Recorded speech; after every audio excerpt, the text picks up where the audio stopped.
इस वीडियो की शुरुआत साहिल लुधियानवी के एक शेर से करना चाहूँगा। देखा है जिंदगी को कुछ इतने करीब से, चेहरे तमाम लगने लगे हैं अजीब से। ये वीडियो उन सबके लिए है जो काफ़ी पहले पैदा हुए थे और अब एडल्ट हो चुके हैं, या फिर जिन्होंने बहुत पहले ही सेक्स करके बच्चे पैदा कर लिए थे और अब वो बच्चे बड़े हो चुके हैं। और साथ ही ये वीडियो उनके लिए भी है जो शादी करके बच्चे पैदा करने का प्लान कर रहे। ये वीडियो एक से ज़्यादा पार्ट में आएगा और ये है पहला पार्ट। और हाँ, इस वीडियो को शेयर जरूर करना। तो फिर शुरुआत करता हूँ। क्या आप इनको जानते हो? कुछ समय पहले तक ये थे अभय सिंह, लेकिन अब हैं आईआईटी वाले बाबा। इन बाबा जी के बारे में जो लोगों की राय है वो काफ़ी बटी हुई है। कुछ लोग कहते हैं कि देखो, ईश्वर की तलाश में इसने सब कुछ छोड़ दिया, जबकि कुछ लोग ये बोल रहे हैं कि ये एक नंबर का गंजेड़ी है और ये भी कह रहे हैं कि गांजा फूंक फूंक कर इसका दिमाग खराब हो गया है। लेकिन सबसे बड़ी बात यह है कि लोग इनके बारे में जानना चाह रहे हैं। तो चलिए, अब मैं इन आईआईटी वाले बाबा के जीवन के उस पहलू से आपकी मुलाकात करवाता हूँ जिससे आप अभी तक नहीं मिले। मैं इनके एक इंटरव्यू से इनको पूरी तरह से एक्सपोज करने वाला हूँ। एक प्रश्न इनसे पूछा गया था कि आपने एरो स्पेस ही क्यों चुना? इनका जवाब सुनो। एरोस्पेस फैंसी लग रहा था इसलिए। इस प्रश्न को मैंने सबसे पहले इसलिए रखा है कि जिससे कि आप इस बात का अंदाजा लगा सकें कि इसकी बातों में सच्चाई कितनी है। मीन्स ये जो भी बोलता है क्या उसे फील भी करता है, या फिर ये भी उन फेक बाबाओं और नेताओं के टाइप का है जो होते कुछ और हैं और दिखाते कुछ और। तो इसने जो जवाब दिया कि मैंने एरो स्पेस इसलिए लिया क्योंकि ये फैंसी लग रहा था, ये जवाब बता रहा कि इसको इस बात से ज़्यादा फर्क नहीं पड़ता कि लोग क्या सोचेंगे, उसे जो सही लगता है वो बोलता है। और अगर ये सातिर होता तो ये इस एरो स्पेस लेने के पीछे की कोई ना कोई महान लगने वाली कहानी गढ़ चुका होता। तो आप इसके इस जवाब से इतना तो निश्चिंत हो ही सकते हैं कि ये जो बोलता है वही इसकी सच्चाई है। मीन्स ये जो फील करता है वही बोलता है। अभय सिंह से अगला प्रश्न पूछा गया कि आपके पिताजी प्रधान रहे हैं। अब इनका जवाब सुनो। इलेक्शन में पूरा अपना जिंदगी बर्बाद कर दिया। पावर की डिजायर, राजनीति में बार बार ऐसा कर, बार बार वही पैसे खर्च करना है, ये सब करना है। 9 में से पूछा ना तो माँ बाप इतने पैसे खर्च किया है जितना उन्होंने इलेक्शन में खर्च किया ना, वो पढ़ाई पे तो उसका एक तिहाई, मतलब एक 100वां हिस्सा भी खर्च नहीं हुआ है। इस आंसर से आप अभय सिंह और उनके पापा के कोर नेचर को समझ सकते हैं। अभय ने बोला कि इनके पापा पावर के पीछे पागल थे, उन्होंने चुनावों पर बहुत पैसा खर्च कर दिया। इससे ये संकेत मिलता है कि अभय सिंह पावर पाने की जो अंधी दौड़ होती है उसके खिलाफ हैं। यहाँ दो चीजें हैं, पावर एंड लव। जो इंसान पावर के पीछे पगलाया हुआ है तो इतना समझ लो कि ना तो उसके अंदर प्यार है, ना ही उसके जीवन में प्यार है, और ना ही वो इंसान प्यार को महत्व दे सकता है। और जो इंसान प्यार को महत्व दे रहा तो इतना समझ लो कि वो जिंदगी को महत्व देने की कोशिश कर रहा। यहाँ प्यार का मतलब ये नहीं कि किसी फीमेल या फिर मेल से प्यार, यहाँ उस प्यार की बात हो रही जो हमारे अंदर होता है। वो प्यार जो हमें खुद से प्यार करना सिखाता है, इस नेचर से प्यार करना सिखाता है और अपनी ज़िंदगी से प्यार करना सिखाता है। तो यहाँ पर ये बात समझ में आ रही कि अभय सिंह और उनकी फैमिली दोनों अपोजिट नेचर के हैं। लेकिन अभय सिंह के इस जवाब से इतना तो समझ आ ही गया होगा कि वो प्रेम को महत्व देना चाह रहा था और ज़िंदगी को महत्व देना चाह रहा था। अब अभय सिंह से अगला प्रश्न पूछा गया कि आपका कनाडा में 36 लाख का पैकेज लगा था। तो अभय सिंह ने क्या जवाब दिया, ये सुनो। होता ही होता इतना वहाँ पे, वो तो बाहर पे भी लग जाता है मेरा। इसमें अभय सिंह का जवाब देने का लहजा बता रहा कि जिन चीज़ों को इस दुनिया के लोग सबसे ज़्यादा महत्व देते हैं, यानी कि पैसे, उनको मैं सिर्फ उतना ही महत्व देता हूँ जितना कि दिया जाना चाहिए। यानी कि वो खुद को ना ही अपनी आईआईटी वाली डिग्री से डिफाइन करना चाह रहा और ना ही 36 लाख के पैकेज से। अब यहाँ पर अभय सिंह अपने माँ बाप और अपनों के बारे में कुछ बता रहे, ध्यान से सुनो। बोले जो डिप्रेशन की एक्टिंग करता था तो कुछ नहीं हो रहा है इसको, सब झूठ फूट, सारे रिश्ते विश्ते कुछ नहीं है, नौटंकी। बहुत कुछ हुआ ना जिंदगी में। एक पॉइंट और भी है कि अभय सिंह के फादर ने यह कहा कि अभय सिंह ने उनका नंबर 1 साल पहले ही ब्लॉक कर दिया था। अभय सिंह ने क्या जवाब दिया, ये भी सुन लो। बकवास करता हूँ। मैं घर पे गया था, घर से भाग गया बाप। बाप अपनी नौटंकी कर रहे हैं। सोचो कौन भागा, मैं भागा कि वो भागा? ये दोनों ही परिस्थितियां अभय सिंह के जीवन का टर्निंग पॉइंट थी। इसके आगे अब मैं जो भी बोलूंगा उसको बड़े ध्यान से सुनना। डिप्रेशन के कई लेवल्स होते हैं, जैसे माइल्ड, मॉडरेट एंड सीवियर। और डिप्रेशन के साथ साथ दो चीजें और भी आती हैं, एंजाइटी और सुसाइडल टेंडेंसी।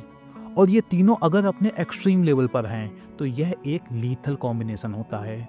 ऐसे में वो इंसान अपनी मौत से सिर्फ एक कदम दूर होता है। और अगर आप मेरे से पूछोगे कि ये कैसा फील होता है तो मैं नहीं बता सकता, क्योंकि मेरे पास उस फीलिंग्स को आवाज़ देने के लिए शब्द ही नहीं। और इस depression, anxiety disorder and suicidal tendency का किसी इंसान की ज़िंदगी में जो असर होता है वो भी अलग अलग होता है। जैसे उस लड़के का डिप्रेशन जो एक गरीब घर से था, लेकिन किसी तरह उसने अपनी पढ़ाई पूरी की और जॉब लगते ही वो डिप्रेशन में चला गया। तो अब उसके सामने दो चुनौतियां हैं। पहली चुनौती है उसके अंदर की, यानी कि उसका severe depression, anxiety disorder and suicidal tendency. और दूसरी चुनौती है उसका बाहरी जीवन, क्योंकि उसका पिता फाइनेंशियली इतना मजबूत नहीं कि वो अपने बेटे से कह सके कि बेटा तुम रिकवर करो, अपने पेट की भूख और शरीर ढकने के लिए कपड़ों की चिंता तुम मत करना, मैं हूं ना। और उस इंसान का डिप्रेशन जिसको रोटी की चिंता नहीं थी, जैसे दीपिका पादुकोण का डिप्रेशन। तो अब दीपिका को इस बात की चिंता नहीं करनी कि अगर काम नहीं किया तो शाम का खाना कैसे मिलेगा, क्योंकि उसका फैमिली बैकग्राउंड ऐसा था कि रोटी तो मिलती ही रहेगी। तो उसे अब सिर्फ अपने मेंटल इश्यूज से ही निपटना है। यानी कि इन दोनों ही इंसानों के सामने जो डिप्रेशन की वजह से चुनौतियां आएंगी वो अलग अलग होंगी।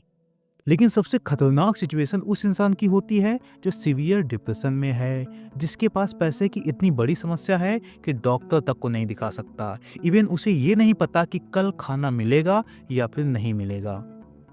और जिसको ये भी समझ आ चुका होता है कि वो इस न्यूरोटिक यानी कि विक्षिप्त दुनिया में फिट नहीं बैठ रहा, और वो अपने लिए अपने चारों ओर एक नई दुनिया बसा भी ना पाया हो।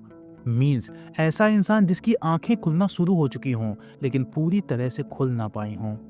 और अगर ये इंसान इन सब से बाहर निकल गया और खुद को जिंदा बचा पाया तो इसको अब जीवन में कोई नहीं हरा सकता, because now that person is God's favourite.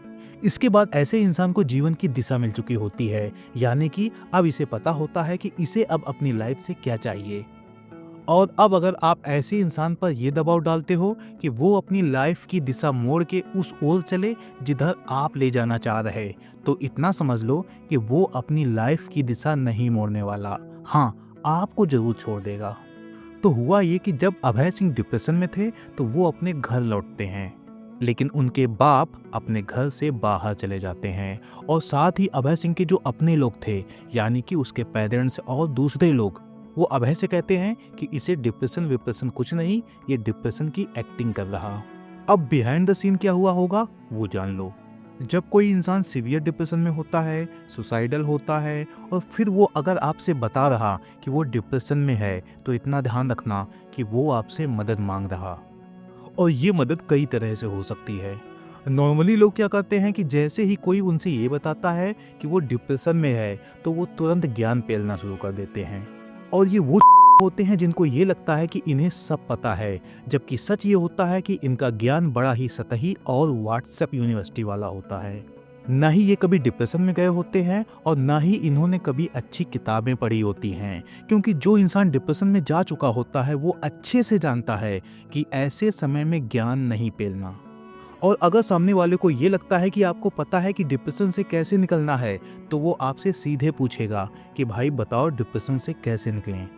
अब कान की बात सुनो, जब कोई इंसान आपसे डिप्रेशन के बारे में बता रहा होता है तो वो आपसे इन तीन में से एक तरह की मदद मांग रहा होता है। पहली मदद, वो इंसान आपके बारे में इतना तो जानता ही है कि आप एक निहायत इंसान हैं, तो वो आपसे अपने डिप्रेशन के बारे में सिर्फ इसलिए बता रहा जिससे कि आप उससे जो एक्सपेक्टेशंस रख रहे वो कुछ समय के लिए ना रखें, उसे थोड़ा स्पेस दे दें और साथ ही उसे इस वक्त जज ना करें। दूसरी मदद, सामने वाला इंसान आपको अपने डिप्रेशन के बारे में बताकर मदद मांग रहा होता है, लेकिन ये मदद थोड़ी अलग है। मीन्स वो आपसे बोल रहा कि इस वक्त मैं बहुत बुरी हालत में हूँ, बस किसी तरह खुद को जिंदा रखने की कोशिश कर रहा। लेकिन खुद को जिंदा रखने की जंग तभी ठीक से लड़ पाऊंगा जब मेरा पेट भरा होगा, यानी कि मुझे इस बात की चिंता नहीं होगी कि शाम का खाना मिलेगा या फिर नहीं मिलेगा। कहने का मतलब वो आपसे फाइनेंशियल मदद मांग रहा। हो सकता है वो आपसे कह रहा हो कि मेरी जॉब लगवा दो, या फिर वो बोल रहा हो कि कुछ दिन तक हर महीने थोड़े से पैसे दे दिया करो, या फिर हो सकता है कि वो ये बोल रहा हो कि मेरी इस डिप्रेशन की लड़ाई में रोटी और कपड़े की मदद कर दो। इसके साथ साथ पहली वाली मदद इसमें इंक्लूडेड है। तो ये कंफर्म करने के लिए कि ये वाली मदद सामने वाला इंसान मांग रहा है कि नहीं, आप दो चीजें देख सकते हैं। पहली, सामने वाले की फाइनेंशियल कंडीशन, और दूसरी, खुद की इस तरह से मदद करने की कैपेबिलिटी। क्योंकि डिप्रेशन वाला इंसान इस तरह की मदद तभी मांगेगा जब उसे इस बात का एहसास होगा कि आप उसकी मदद करने में सक्षम हो सकते हो। इस तरह की मदद का उदाहरण है डच पेंटर विंसेंट वैन गो और उनका छोटा भाई थियो वैन गो। विंसेंट वैन गो अपने पूरे जीवन डिप्रेशन और मेंटल इश्यूज से लड़ते रहे। इस बीच उनका छोटा भाई थियो वैन गो लगातार विंसेंट के साथ खड़ा रहा। वो हर महीने विंसेंट को कुछ पैसे भेजता रहता और इमोशनल सपोर्ट देता, लेकिन अपने भाई विंसेंट को फिर भी बचा नहीं पाया और उसने सुसाइड कर ली। यहाँ पर एक बात और बता दूं कि थियो भी गरीब ही था, और विंसेंट के मरने के कई सालों बाद उसकी पेंटिंग्स को पहचान मिली। और सबसे अजीब बात बताऊं, जब विंसेंट पेंटिंग करते थे तो उनकी पेंटिंग से इतने भी पैसे नहीं मिलते थे कि उनका पेट भर सके, लेकिन उनकी एक पेंटिंग जिसका नाम है ऑर्चर्ड विद साइप्रेसेस, ये वर्ष 2022 में $117 मिलियन में बिकी थी। इनकी कहानी से जुड़ी एक मूवी बनी है जिसका नाम है एट इटर्निटीज गेट। कभी मन करे तो इसको देख लेना। अब बारी आती है तीसरी तरह के मदद की। डिप्रेशन में गया हुआ इंसान ये मदद उस इंसान से मांगता है जिस इंसान से वो दिल से जुड़ा होता है और जिस इंसान से वो प्रेम और लगाव की उम्मीद रखता है। तो फिर अगर डिप्रेशन में गया हुआ इंसान आपसे ये वाली मदद मांग रहा, तो बस वो आपसे इतना कह रहा कि इस लड़ाई को लड़ने के लिए उसे आपके प्रेम की ज़रूरत है, आपके लगाव की ज़रूरत है, और शायद वो चाहता है कि आप उसे गले लगाकर ये कहें कि इस लड़ाई को तुम जीत लोगे। अब ये तीसरी वाली मदद मांगने के लिए अभय सिंह अपने घर गए थे। तो क्या हुआ, उसके बाप घर से निकल गए और उसे ये सुनने को मिला कि इसे डिप्रेशन विप्रेशन कुछ नहीं, सब एक्टिंग कर रहा। अब बिहाइंड द सीन क्या हुआ होगा ये भी जान लो। अभय सिंह अपने घर वालों के नेचर को अच्छे से जानते थे, लेकिन इसके बावजूद वो अपने घर जाते हैं और अपनों से कहते हैं कि वो डिप्रेशन में हैं। इसका मतलब है कि अभय सिंह ने अपने पेरेंट्स को एक अंतिम उम्मीद की तरह देखा होगा।